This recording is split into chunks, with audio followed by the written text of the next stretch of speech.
Vaikai klasėje smaugiami, badomi adatomis. Apie nepagražintą kasdienybę dirbant su didelių specialių poreikių turinčiais vaikais nusprendė prabilti Panevėžio rajono Raguvos gimnazijos dalis bendruomenės.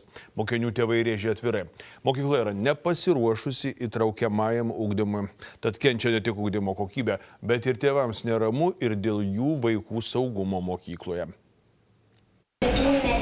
Taip, keliaujam skolintis į 10. Eilinė pamoka vienoje pradinių klasių Raguvos gimnazijoje Panevėžio rajone.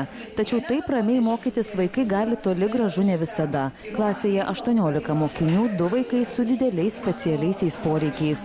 Mokytoja pasakoja nepagražintą kasdienybę, kas iš tiesų kartais vyksta pamokose. Vaikai buvo smaugiami, badomi adatom, per būrelį nudegintas berniukas, nudeginta ranka karabinu. Aš jau nekalbu apie spjovę, trenkę ir tai kartojosi per spalio mėnesį mes turėjom apie 10-12 tokių atvejų. Nebetylėti nusprendė ir mokinių tėvai. Paleidžia vazoną gėlių į mokytojos galvą, kurie tenais per pamokas bėgioja, lipa sienom. Neturi specialistų, kurie dirbtų su tais vaikais, net ir psichologų. Kai iš direktorės klausiau, ta prasme, ar turim psichologą, taip turim, atvažiuoja ketvirtadieniais, bet sakau, to neužtenka, su jais dirbti reikia. Kaip tikina susirinkę mokinių tėvai, vaikai jau bijo eiti į mokyklą. Verkia, nenorim į mokyklą, neįsim, nes yra kitas vaikas, kurių mes tiesiog jau bijom. Mano dukra mokosi ir irgi yra su spec poreikiais mergaitė. Ir jai patinka mokytis, nori mokytis, bet jai sunku yra triukšme būti. Visada nuolatinis klasėje triukšmas. Tiek apie problemas prabilę tėvai, tiek mokytojai supranta, kad įtraukusis ugdymas turi būti įgyvendinamas visose šalies mokyklose. Tačiau klausia, ar tikrai visos tai geba padaryti. Mes siekiam vieno, kad mokykloje vaikai būtų saugus, jie galėtų mokytis ir nebijotų eiti į mokyklą. Tėvai tikina, kad kreipėsi į vaikų teisių sergėtojus. Problemas nekartais sakė ne tik mokyklos, bet ir savivaldybės administracijai. Mokykla, kaip matėte, yra puiki. Mokyklos administracija yra padarius daug, kad išliktų gimnazija, nes reikėjo tam tikros skaičiaus vaikų.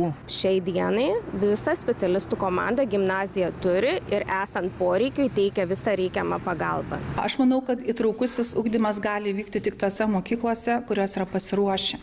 Šita mokykla, ką aš pamačiau, yra tikrai nepakankamai pasiruošusi priimti specialiųjų poreikių vaikučius ir užtikrinti jiem kokybišką ugdymą. Tad ši iš sostinės atvykusi ilgametę patirtį turinti mokytoja nusprendė palikti mokyklą.